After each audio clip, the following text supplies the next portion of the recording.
তো কোয়ালকম তাদের আগামী বছরের যে ফ্লেক্সিবল লেভেলের প্রসেসর অর্থাৎ কোয়ালকম স্ন্যাপড্রাগন 8 জেনারেশন 1 এই প্রসেসরটিকে কিন্তু লঞ্চ করে দিয়েছে এবং এই প্রসেসরটি দিয়ে গোটা বিশ্বের মধ্যে সর্বপ্রথম মোটোরোলার পক্ষ থেকে মোটো এজ X30 এই ফোনটি কিন্তু লঞ্চ করবে এবং এই ফোনটি আগামী 9 ডিসেম্বর চায়নাতে লঞ্চ করবে।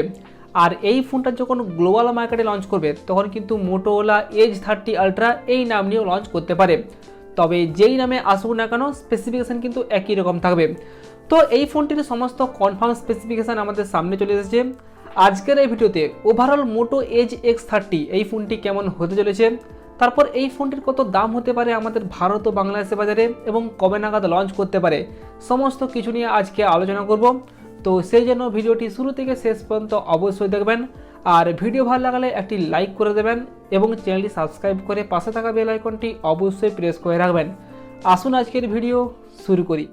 তো প্রথমে যদি আমরা এই ফোনটির ডিসপ্লে নিয়ে কথা বলি, তাহলে এখানে এই ফোনটিতে 6.67 ইঞ্চিসের একটি full HD plus AMOLED display এখানে কিন্তু ব্যবহার করা হবে। আর এই ডিসপ্লেটা কিন্তু মিডিলে একটি সিঙ্গেল পাঞ্চের সাথে আসবে এবং এই ডিসপ্লেটা কিন্তু কোনো রকম কার্ভ ডিসপ্লে হবে না, এখানে নর্মাল ফ্ল্যাট ডিসপ্লে থাকবে। এছাড়াও এই ডিসপ্লেতে 144 হার্জের হায়ার রিফ্রেশ রেট থাকবে, তারপর 10 বিট কালারের সুবিধা দেওয়া হবে এবং এখানে কিন্তু ওয়াইড ভাইন L1 এর সাপোর্টও দেওয়া হবে এবং তার সাথে এখানে HDR10 প্লাসেরও সাপোর্ট থাকবে। তো ওভারঅল ডিসপ্লে স্পেসিফিকেশন এখানে কিন্তু খুবই ভালো দেওয়া হয়েছে, আশা করা যায় ডিসপ্লে আউটপুট অবশ্যই ভালো পাওয়া যাবে। তো এরপর যদি আমরা এই ফোনটির ডিজাইন আর বিল্ড কোয়ালিটি নিয়ে কথা বলি, তাহলে এখানে এই ফোনটির ব্যাক সাইডে গ্লাস থাকবে না প্লাস্টিক থাকবে সেটা কিন্তু এখনও পর্যন্ত জানা যায়নি। আর ডিজাইনে যদি কথা বলি তাহলে বেশ কিছুদিন আগে মোটোরোলা এজ X নামে একটা ফোনের বেশ কিছু রেন্ডার কিন্তু আমাদের সামনে এসেছিল এবং ওই ফোনটা কিন্তু আর ওই নামে লঞ্চ করবে না, ওই ফোনটা মোটোরোলা এজ X30 এই নাম নিয়ে কিন্তু লঞ্চ করতে পারে। আর এই ফোনটার ডিজাইন কিন্তু এরকমই হতে পারে, এখানে মোটোরোলার ফোনে আমরা যেমন ডিজাইন পেয়ে থাকি ঠিক একই রকম একটা ডিজাইন থাকবে আর এই ফোনটি বেশ কিছু কালার ভেরিয়েন্টে লঞ্চ করবে। এছাড়াও এই ফোনটি 6GB 8GB 12GB 16GB এরকম র্যাম ভেরিয়েন্টে লঞ্চ করবে, তার সাথে এখানে 128GB 256GB এবং 512GB রম ভেরিয়েন্টও কিন্তু এখানে অ্যাভেলেবেল থাকবে। আর এই ফোনটা কিন্তু LPDDR5 র্যাম টাইপ এবং UFS 3.1 স্টোরেজ টাইপ এখানে ব্যবহার করা হবে। তো এরপর যদি আমরা এই ফোনটির পারফরম্যান্স নিয়ে কথা বলি, তাহলে এখানে সর্বপ্রথম এই ফোনটিতে কোয়ালকম স্ন্যাপড্রাগন 8 জেনারেশন 1 এই প্রসেসরটি ব্যবহার করা হবে আর এই প্রসেসরটি কিন্তু 4 ন্যানোমিটার তৈরি। তো অন পেপার স্পেসিফিকেশনের দিক থেকে এই প্রসেসরটি অবশ্যই একটি পাওয়ারফুল প্রসেসর, এখানে আপনারা গেমিং মাল্টিটাস্কিং খুব ভালোভাবে করতে পারবেন এবং ওভারঅল পারফরম্যান্স এখানে অবশ্যই ভালো পাওয়া যাবে। তবে এখানে আগের মতো কোনো রকম হিটিং ইস্যু আসে কিনা সেটাই কিন্তু আমাদের দেখতে হবে। আর এই প্রসেসরটিকে নিয়ে ডেডিকেটেড ভিডিও অলরেডি দেওয়া হয়েছে, তো ডেসক্রিপশন বক্সে বা আই বাটনে লিঙ্ক দেওয়া আছে, আপনারা চাইলে একবার দেখে নিতে পারেন।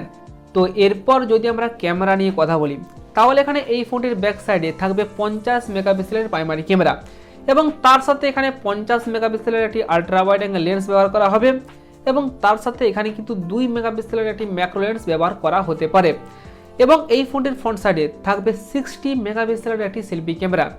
এখানে ব্যাক সাইড ফ্রন্ট সাইড দুদিকের ক্যামেরা দিয়ে 4K পর্যন্ত ভিডিও রেকর্ডিং করা যাবে।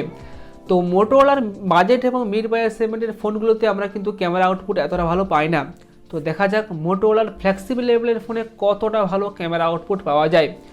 তো এরপর যদি আমরা এই ফোনটির ব্যাটারি সেগমেন্ট দেখি, তাহলে এখানে 5000 mAh এর ব্যাটারি থাকবে, তার সাথে এখানে 68 ওয়াটের ফাস্ট চার্জার এখানে কিন্তু বক্সের মধ্যে দেওয়া হবে এবং এই ফোনটিতে সফটওয়্যার হিসেবে মোটোরোলার ফোনে আমরা যেমনটা পেয়ে থাকি অর্থাৎ নিয়ার টু স্টক অ্যান্ড্রয়েডের এক্সপিরিয়েন্স এখানে পাওয়া যাবে, যেখানে কোনো রকম ব্লোটওয়্যার তারপর কোনো রকম অ্যাডভার্টাইজমেন্ট থাকবে না, একদম ক্লিন একটা UI এক্সপিরিয়েন্স এখানে কিন্তু পাওয়া যাবে এবং এই ফোনটি কিন্তু রান করবে অ্যান্ড্রয়েড 12 এর উপর।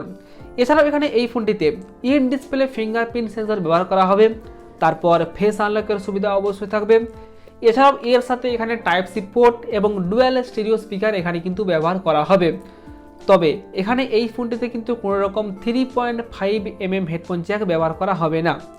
তো মোটামুটি এই সমস্ত স্পেসিফিকেশন দিয়ে মোটোরোলা এজ X30 বা মোটোরোলা এজ 30 আলট্রা এই ফোনটি কিন্তু লঞ্চ করবে। তো ওভারঅল যদি দেখা যায় তাহলে এখানে এই ফোনটিতে খুবই ভালো একটা স্পেসিফিকেশন কিন্তু ব্যবহার করা হয়েছে। তবে আমার মনে হয় এই ফোনটির ক্যামেরাতে একটি টেলিফোটো লেন্স বা পেরিস্কোপিক লেন্স এখানে অবশ্যই ব্যবহার করা দরকার ছিল এবং এই ফোনটি যদি ঠিকঠাক দামে লঞ্চ করে তাহলে অবশ্যই একটি ভালো স্মার্টফোন হবে। তো এরপর তাহলে এই ফোনটির কত দাম হতে পারে? তো আশা করা হচ্ছে এই ফোনটি ভারতের বাজারে যখন আসবে তখন কিন্তু 50,000 রুপির আশেপাশে লঞ্চ করবে এবং বাংলাদেশে যখন যাবে তখন কিন্তু 60,000 টাকার প্রাইস পয়েন্টে এই ফোনটি পাওয়া যাবে। তো এরপর এই ফোনটি কবে নাগাদ লঞ্চ করতে পারে? তো এই ফোনটি কিন্তু আগামী 9 ডিসেম্বর চায়নাতে লঞ্চ করবে এবং তারপর জানুয়ারি মাস নাগাদ এই ফোনটি গ্লোবাল মার্কেটে লঞ্চ করবে এবং তারপর ভারতের বাজারে কিন্তু এই ফোনটি লঞ্চ করার সম্ভাবনা আছে। এবং এই ফোনটি আদৌ বাংলাদেশের বাজারে লঞ্চ করবে কিনা সেই নিয়ে কিন্তু এখনও পর্যন্ত কোনো কনফার্ম খবর জানা যায়নি, তবে আশা করা যায় বাংলাদেশের বাজারে এই ফোনটি আনঅফিশিয়ালি অবশ্যই পাওয়া যাবে। তো এরপর দেখা যাক মোটোরোলা তাদের এই ফ্লেক্সিবল লেভেলের ফোনটিকে আমাদের এই দুই বাংলায় কবে নাগাদ এবং কত দামে লঞ্চ করে। তো এই ফোনটি সম্পর্কে আপনাদের কি মতামত? এই ফোনটি কত দামে লঞ্চ করা উচিত বলে আপনার মনে হয় সেটি কিন্তু অবশ্যই কমেন্ট করে জানিয়ে দেবেন। তো এই ছিল আজকের ভিডিও, আর ভিডিও ভালো লাগলে একটি লাইক করে দেবেন এবং চ্যানেলটি সাবস্ক্রাইব করে পাশে থাকা বেল আইকনটি অবশ্যই প্রেস করে রাখবেন। আসুন আজকের মতো এই পর্যন্তই, দেখা হচ্ছে পরের ভিডিওতে।